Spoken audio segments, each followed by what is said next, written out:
Hello guys, welcome back to your channel movies explanation in Hindi.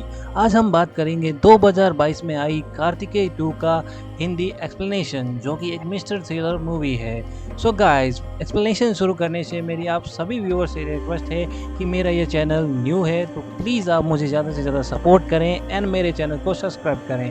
Please इस channel को like करें and अगर video अच्छा लगे तो कमेंट करके बताएं कि यह वीडियो कैसा लगा। सो गाइस, हम मूवीज की एक्सप्लेनेशन में देखते हैं सबसे पहले कि एक लड़का जो कि कृष्णा जी के एक कड़े की खोज में द्वारिका जाता है, जिसे पाने के लिए और भी कई लोग लगे थे।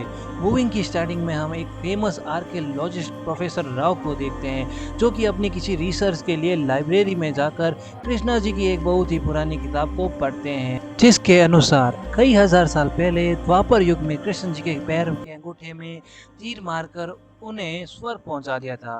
तब पूरी द्वारका नगरी समुद्र में समा गई थी। तब किसी ने बताया था, श्री कृष्ण जी ने उपमा जी को बताया था कि आगे आने वाला कल कलयुग है और इंसान खुद ही एक दूसरे के दुश्मन हो जाएंगे और उनके बुरे कर्मों की वजह से पूरी दुनिया संकट में आ जाएगी। तब श्री कृष्णा जी उपमा को अपने पैर का एक कड़ा देते हैं ताकि कलयुग में आने वाली महामारी से बचाया जा सके और इसे सिर्फ योग्य व्यक्ति ही पा सकता है। और स्टोरी की यह लाइनें जिन पेजेस पर लिखी हुई थी उन पेजेस को प्रोफेसर राव पढ़ लेते हैं। वहां से निकलने के बाद कुछ लोग प्रोफेसर राव का पीछा करते हैं। इसके अगले सीन में हम देखते हैं कार्तिकेय को, जो एक डॉक्टर होता है उसमें, और उसके हॉस्पिटल के मेडिकल के इक्विपमेंट स्टोर में एक सांप आ गया होता है, जिसे पकड़ने के लिए कार्तिकेय के दोस्त कार्तिक को बुलाते हैं। फिर कार्तिकेय अपने हाथों को नीचे जमीन पर रख देता है और स्नेक उसके हाथों पर आकर बैठ जाता है। अब उसके फ्रेंड्स उसको पूछते हैं कि उसने यह कैसे किया। तब कार्तिकेय यह बताता है कि उसने अपने हाथ के पल्स रेट और बीपी को कंट्रोल में रखा और अपना हाथ जमीन पर रखकर उसने स्नेक को यह यकीन दिलाया कि उसको उससे कोई खतरा नहीं है। कार्तिक ऐसे कार्य करता रहता है जिससे कई लोग उसको तांत्रिक समझने लगते हैं, पर उसको इन सब पर भरोसा नहीं था। उधर प्रोफेसर राव इंडिया आते हैं और एक लड़की शांतनु को कॉल कर यह बताती है प्रोफेसर राव सबूत के साथ इंडिया आ चुके हैं। इसका मतलब यह है कि उसके पास कुछ ऐसा था जिसका डॉक्टर शांतनु को कई वर्षों से इंतजार था। अब हम यह देखते हैं कि एक पंडित जी एक मंदिर में सोनों के आभूषण को चुरा कर कहीं जा रहे थे। तभी पंडित जी के सामने एक भयानक आदमी आता है, जो उन्हें मारकर उनसे वह आभूषण छीन लेता है और उन्हें कृष्णा जी के मूर्ति के पास रख देता है और कुछ अनुष्ठान करने लगता है, यानी कि पूजा करने लगता है। उसके साथ दिखाई देने वाले और भी कई लोग। तभी हमें शहर के मेयर दिखाई देते हैं, जो कि हॉस्पिटल में हवन करा रहे होते हैं ताकि उनका बेटा जल्दी से जल्दी ठीक हो सके। लेकिन कार्तिकेय ऐसा करने से मना करता है क्योंकि उसके बेटे को सांस लेने में दिक्कत हो रही थी और वहाँ पर कार्बोहाइड्रेट की मात्रा बढ़ती ही जा रही थी।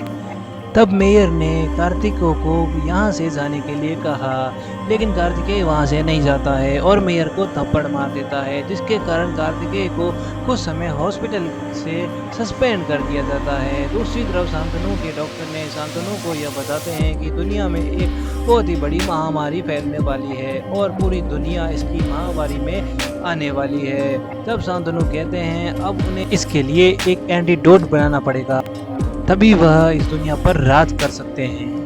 वह सब लॉर्ड कृष्णा जी के उस कड़े की वजह से ही पॉसिबल था, क्योंकि उसमें ऐसी कुछ चीज़ें इंक्रिप्टेड थी जिससे इस महामारी की दवा तैयार की जा सकती थी। इसलिए ही प्रोफेसर राव दुनिया को बचाने के लिए इस कड़े की खोज में थे। पर वह अपनी खोज के पहले स्टेप तक इसी आधार पर पहुंच जाते हैं जहां उन्हें खुदाई करने पर एक मेटल का मोर मिलता है, और जैसे ही मोर मिलता है तो कार्तिकेय के घर का बैल उसके घर की तुलसी को तोड़ देता है। सुबह जब कार्तिकेय की माँ यह उठकर देखती है तो वह इसे डर जाती है। वह इसे अपशगुन मानती है। वह एक पंडित जी को बुलाती है और पंडित जी कार्तिकेय की माँ को यह बताते हैं कि क्या उन्होंने कोई मन्नत मांग रखी है जिसे उन्होंने पूरा नहीं किया है। तब कार्तिकेय की माँ उन्हें बताती है कि बचपन में जब कार्तिकेय बीमार था तो उसे ठीक करने के लिए उन्होंने एक मन्नत मांगी थी। इसलिए पंडित जी कार्तिकेय की माँ को द्वारिका नगरी जाकर कृष्ण जी के दर्शन का परामर्श देते हैं। जब कार्तिकेय की माँ कार्तिकेय को अपने के साथ चलने के लिए कहती है तो वह पहले तो तैयार नहीं होता है, लेकिन जब कार्तिकेय की माँ जिद करने लगती है तब वह तैयार हो जाता है। और यह पहले से ही लिखा होता है द्वारिका आकर जब कार्तिकेय नदी में स्नान करता है और वो उसके बाद डुबकी लगाता है तो कहीं से कार्तिकेय के हाथ में एक मोर का पंख आ जाता है और यह लॉर्ड कृष्णा जी का ही एक संकेत होता है और इस मोर पंख को कार्तिकेय अपने पास में रख लेता है। और अगले सीन में एक आदमी डॉक्टर शांतनु से ये कहता है, आपको इतने पुराने शास्त्रों पर विश्वास कैसे है? इस समय में कोई महामारी आ जाएगी।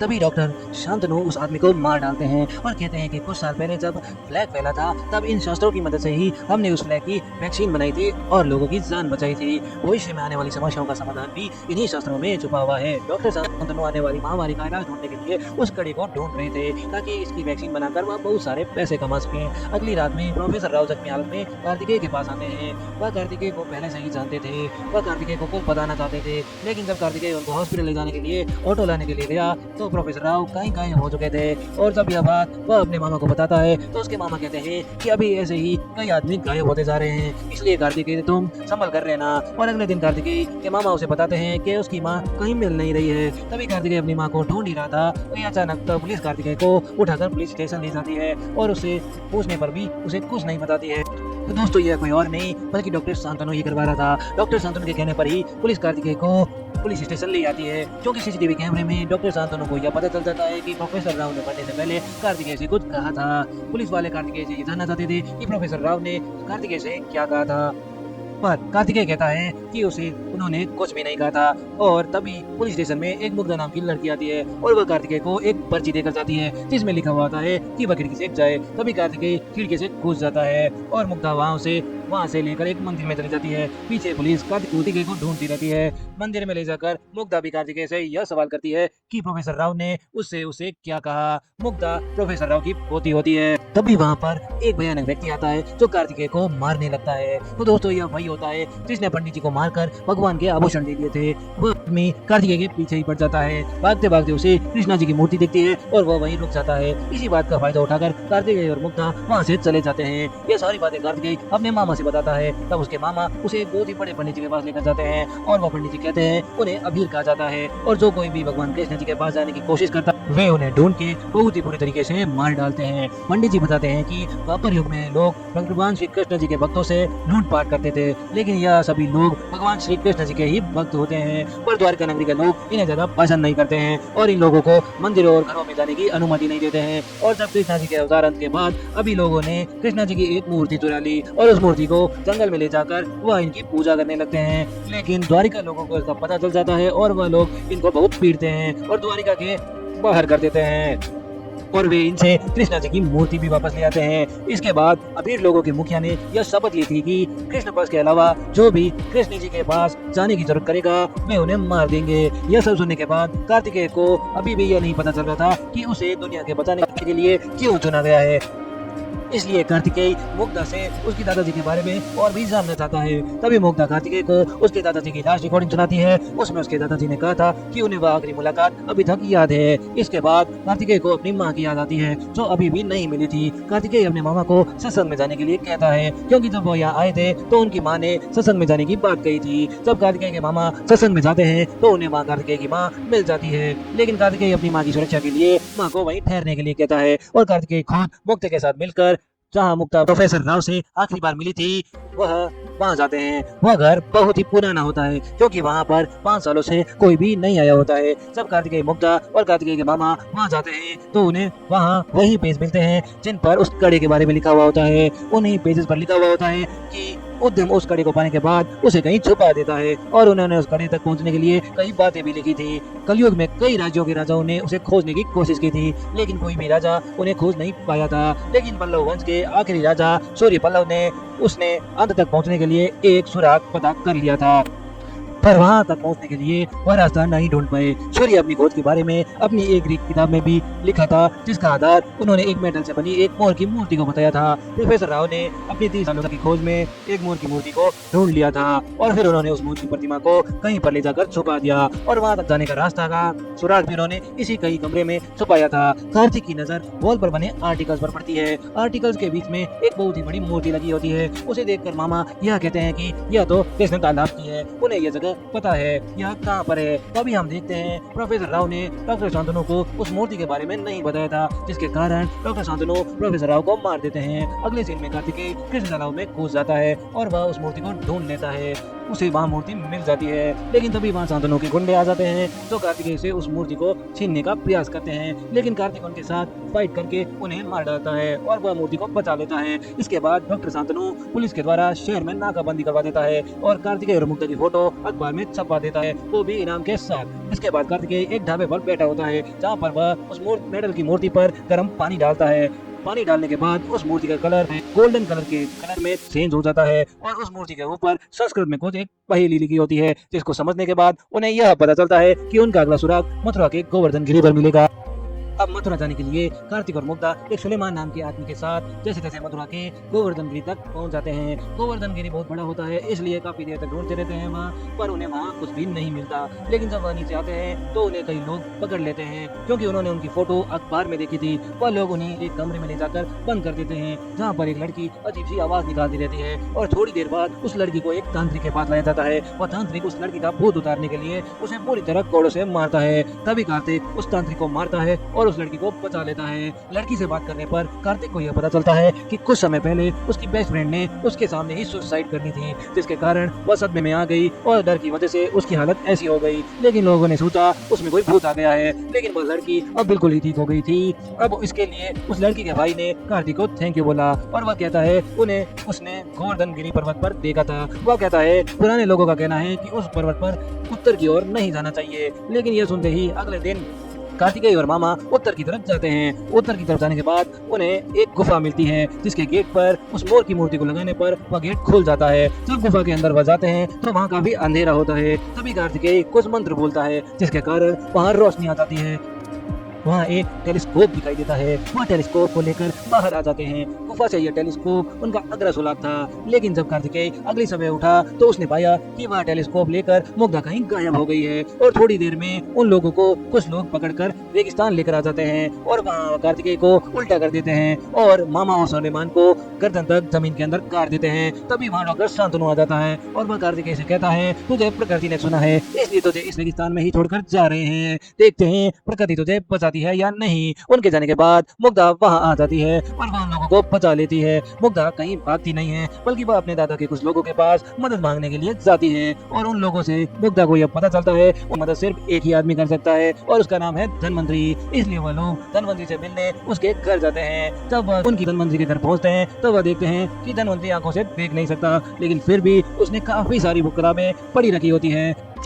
धनवंतरी उन्हें बताते हैं कि हमारे लोगों ने हमारी संस्कृति और धरोहर को बचाने के लिए एक सीक्रेट सोसाइटी बनाई थी, लेकिन उस सोसाइटी में डॉक्टर शांतनु की वजह से लोग लालच में आ गए थे और पैसा कमाने के लिए गलत काम करने लगे। लेकिन प्रोफेसर राव इसमें शामिल नहीं हुए। वह दुनिया को महामारी से बचाने के लिए प्रोफेसर राव ने उस कड़ी तक पहुँचने के लिए पहला सुराग हासिल कर लिया, पर वह इस कड़ी के लिए योग्य व्यक्ति नहीं थे, इसलिए उन्होंने कार्तिकेय को चुना। भगवान कृष्ण ने कहा था समय आने पर इसका योग्य व्यक्ति इसे खुद पालेगा। और फिर धनवंतरी कृष्णा जी के बारे में कहते हैं कि कृष्णा जी ने ही अर्जुन को धर्म की राह दिखाई थी। उनसे बड़ा गुरु कोई नहीं हो सकता है। उन्होंने समुद्र के बीच में द्वारिका नगरी बनाई थी। उनसे भले बड़ा कोई आर्किटेक्ट कौन हो सकता है। आंखों से मन की बात को समझने वाले उनसे बड़ा साइकोलॉजिस्ट कौन हो सकता है। बांसुरी बजा कर आए और गोपियों और गायों को बांधने वाला उनसे बड़ा म्यूजिशियन भला कौन हो सकता है। इनके पास सुदर्शन चक्र को संभालने वाली ताकत थी, तो इनसे बड़ा काइनेटिक इंजीनियर कौन हो सकता है। और अच्छी सेहत के बारे में बताने वाला इनसे बड़ा डॉक्टर कौन हो सकता है।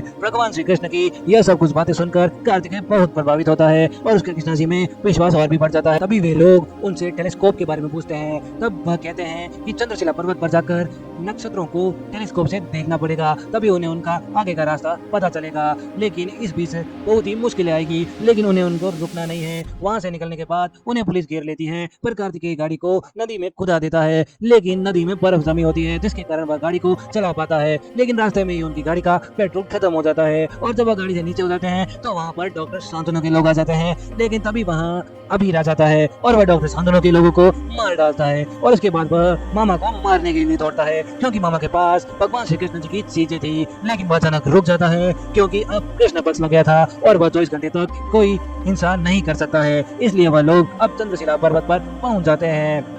लेकिन वहाँ बहुत ही बर्फ गिर रही होती है, इसलिए कार्तिकेय अकेला ही जाकर उस टेलीस्कोप से नक्षत्रों को देखता है, जिससे कि कार्तिकेय को आगे का रास्ता मिल जाता है। वह समुद्र में आकर एक पैलेस में जाता है जहाँ एक बड़ी श्री कृष्ण जी की मूर्ति होती है, लेकिन वहाँ श्री कृष्ण जी के हाथों में बांसुरी नहीं होती है। तभी वहाँ अचानक अबीर आ जाता है, क्योंकि अब कृष्ण बस खत्म हो चुका था, तो अबीर उन्हें मारने लगता है, लेकिन कार्तिकेय उसे बचकर उस मोर की प्रतिमा और टेलीस्कोप को एक साथ मिलाकर कृष्ण जी के हाथों में रख देता है जहाँ बांसुरी नहीं होती है। और देखते ही देखते लॉर्ड कृष्ण जी की मूर्ति वहाँ घूमने लगती है। भगवान श्री कृष्ण की यह मूर्ति घूमने के कारण नीचे एक गुफा का गेट खुल जाता है, जिसमें बहुत सारे सांप लपेटे खा रहे होते हैं, और वही कड़ा वहीं रखा होता है। जब वहाँ उसको लेने के लिए अबीर के लोग जाते हैं तो उन्हें सांप मार देते हैं, लेकिन फिर कार्तिकेय हिम्मत करके उस कड़े को लेने के लिए जाता है और वह आसानी से वह कड़ा ले लेता है। लेकिन जब वह कड़ा लेने के लिए हाथ देखता है तो वह कड़ा एक सांप के बीचों बीच रखा होता है, लेकिन कार्तिकेय उसे प्रार्थना कर कर उस कड़े को ले जाता है। इसी तरह उसकी एक खोज पूरी हो जाती है। यह देखकर अबीर और उसके सारे लोग कार्तिकेय के सामने अपने सारे हथियार डाल कर देते हैं और कार्तिकेय के सामने झुक जाते हैं। इस खोज की वजह से कार्तिकेय को अवार्ड भी दिया जाता है, पर इससे डॉक्टर शांतनु को बड़ा दुख होता है। लेकिन मूवी के एंड में डॉक्टर शांतनु को अबीर मार देता है, क्योंकि वह कृष्ण जी के पास जाने की फिर से कोशिश करता है, और इसी तरह कार्तिक अपनी नई खोज की तरफ निकल जाता है और यह मूवी यहीं एंड होती है। तो दोस्तों, यह था movie explanation of Kartikeya 2। Please guys, अगर आपको मेरा एक्सप्लेनेशन अच्छा लगा है तो मेरे वीडियो को लाइक करना, कमेंट करना एंड इसे प्लीज ज्यादा से ज्यादा शेयर करना। Okay guys, God bless you.